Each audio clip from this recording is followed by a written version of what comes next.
राज्यसभा में थोड़ी देर बाद पेश होगा प्रमोशन में आरक्षण बिल। लोकसभा में रिजर्वेशन बिल पहले ही पास करा चुकी है सरकार। प्रमोशन में आरक्षण बिल के खिलाफ समाजवादी पार्टी नरेश अग्रवाल ने कहा, देश हित में नहीं है प्रमोशन में आरक्षण बिल। समाजवादी पार्टी को मनाने की कोशिश करेगी सरकार। संसदीय कार्य मंत्री कमलनाथ बोले, प्रमोशन में आरक्षण बिल पर समाजवादी पार्टी से करेंगे बात। प्रमोशन में आरक्षण बिल का बीएसपी कर रही है समर्थन। राज्यसभा में बिल पास कराने को तैयार बहुजन समाज पार्टी। राज्यसभा में आज भी हंगामे के आसार। प्रमोशन में आरक्षण बिल को लेकर सदन में पहले हो चुका है बवाल।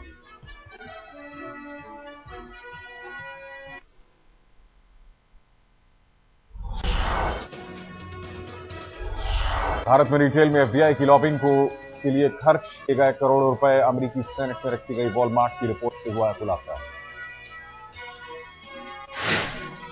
रिटेल में एफडीआई लाने के लिए 4 साल में वॉलमार्ट ने खर्च किए 125 करोड़ रुपए। 2008 से कुछ अमेरिकी सांसदों से मिलकर लॉबिंग कर रही थी कंपनी। भारतीय संसद में एफडीआई पर चर्चा के लिए भी वॉलमार्ट ने खर्च किए 10 करोड़ रुपए। अमेरिकी सेनेट में रखी रिपोर्ट में कंपनी ने किया खुलासा। वॉलमार्ट की रिपोर्ट में खुलासे के बाद बीजेपी ने साधा केंद्र पर निशाना। मुख्तार अब्बास नकवी बोले, बीजेपी तो पहले से लगा रही थी मनमोहन सरकार पर आरोप। मनमोहन सरकार ने वॉलमार्ट की रिपोर्ट से हुए खुलासे पर साधी चुप्पी। विदेश मंत्री सलमान खुर्शीद ने कहा, अमेरिकी सेनेट में रखी गई रिपोर्ट की नहीं है जानकारी।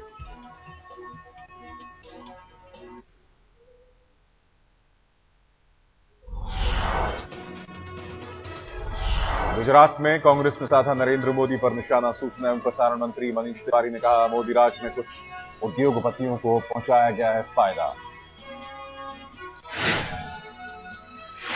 मनीष तिवारी का मोदी सरकार पर संगीन आरोप। कहा, विकास के झूठे आंकड़े पेश करती है गुजरात सरकार। विकास के पैमाने में गुजरात को नंबर 8 पर बताया मनीष तिवारी ने कहा, खुद की तारीफ में लगे रहते हैं मोदी।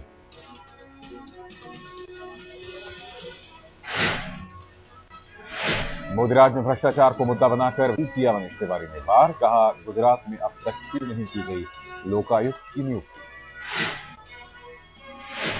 मनीष तिवारी ने शिक्षा को भी बनाया चुनाव में मुद्दा। कहा, शिक्षा का अधिकार कानून गुजरात में क्यों नहीं हुआ लागू।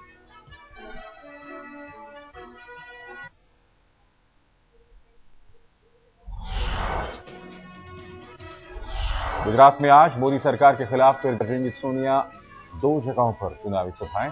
पहले महसाणा में रैली, फिर खेड़ा में भी सोनिया करेगी प्रचार। प्रचार के आखिरी दौर में कांग्रेस ने झोंकी पूरी ताकत। कल राहुल भी जाएंगे गुजरात।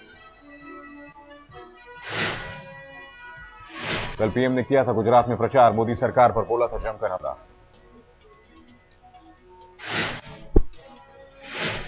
आज एक बार फिर दिखेगा नरेंद्र मोदी का 3D अवतार। एक साथ 53 जगहों पर प्रचार। स्टूडियो में बैठकर लोगों से वोट की अपील करेंगे। बीजेपी के स्टार प्रचारक नवजोत सिंह सिद्धू भी आज मोदी के लिए मांगेंगे वोट। 5 जगहों पर सभाएं। अहमदाबाद, वडोदरा के बाद खेड़ा और आणंद में भी करेंगे प्रचार।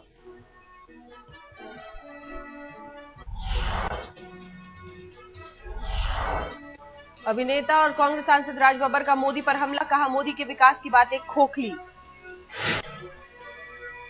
बीजेपी में पीएम पद की दावेदारी पर बोले राज बब्बर। कहा, गुरु सपने देखते देखते बूढ़े हो गए, अब चेला देख रहा है सपना। फिल्म अभिनेत्री अमीषा पटेल ने पोरबंदर में कांग्रेस के लिए किया प्रचार। लोगों से कांग्रेस के लिए मांगे वोट। बच्चन परिवार की बहू ऐश्वर्या ने मोदी के गुजरात की जमकर की तारीफ। कहा, गुजरात में खूब हुआ विकास। वडोदरा पहुंची ऐश्वर्या राय बच्चन ने कहा, देश को सही दिशा दिखा रहा है गुजरात।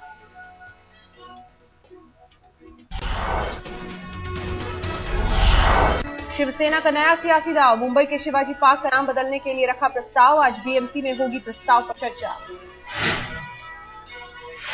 शिवाजी पार्क का नाम शिव तीर्थ रखना चाहती है शिवसेना। बीएमसी में सेना के पास बहुमत, लेकिन कांग्रेस कर रही है विरोध। बाल ठाकरे के निधन के बाद से ही शिवाजी पार्क को लेकर मचा है बवाल। पहले शिवसेना ने की थी ठाकरे का स्मारक बनाने की मांग।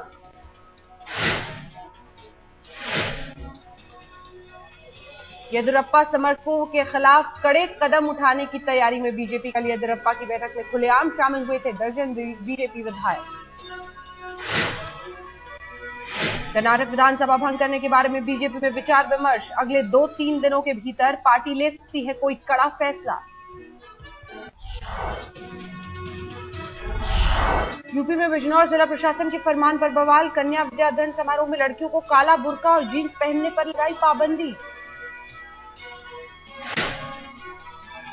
उत्तर प्रदेश के संभल में कन्या विद्यादान योजना की सूची में नाम नहीं होने पर छात्राओं का हंगामा। नाराज छात्राओं ने अखिलेश सरकार के खिलाफ जमकर की नारेबाजी। राज्य में बुजुर्ग मां के साथ जुल्म। कपकपाती ठंड में बच्चों ने मां को मरने के लिए सड़क पर छोड़ा। पीछा छुड़ाने के लिए बेटों ने मां को बहन के पास बेहाशरीफ भेजा। जी जिंदल विवाद में जी ग्रुप के मालिक सुभाष चंद्र और उनके बेटे पुनीत गोयनका से लगातार दूसरे दिन भी पूछताछ। मीडिया के सामने सुभाष चंद्र की सफाई। जी के 2 पूर्व एडिटर और जिंदल के बीच बातचीत की नहीं थी जानकारी।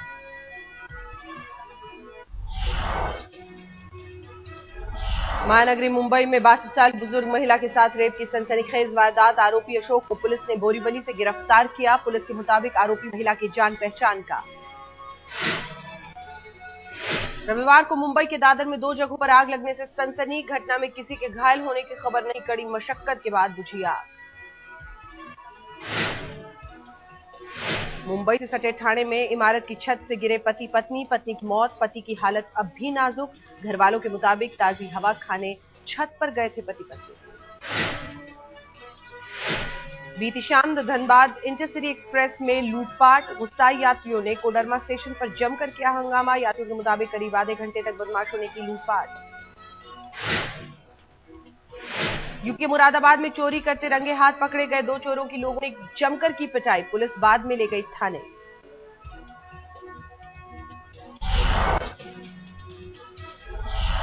गाजियाबाद के साहिबाबाद में सड़क हादसे में एक लड़के की मौत के बाद हंगामा। गुस्साए लोगों ने कई वाहनों को बनाया निशाना। इंडियन एयरफोर्स के पास ट्रक की चपेट में आकर लड़के की हुई थी मौत। दिल्ली के पॉश इलाके ग्रेटर कैलाश में रोड रेज का मामला। इराक के राजनयिक ने वकील पर लगाया मारपीट का आरोप।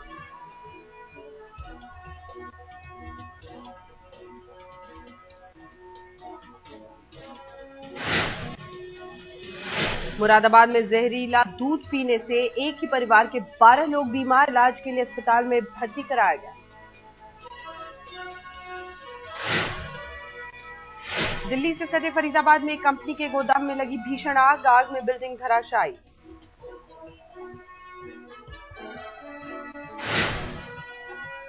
मध्य प्रदेश के खंडवा में विकलांग को आरटीआई के तहत जानकारी मांगने की सजा। सरपंच के बेटे ने विकलांग और उसके परिवार के लोगों पर किया जानलेवा हमला।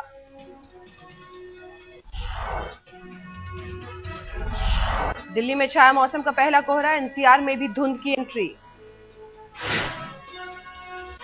मौसम विभाग ने पहले ही कर दी थी 10 दिसंबर से कोहरे के आने की भविष्यवाणी। 20 दिसंबर से कोहरे के और घना होने की है आशंका।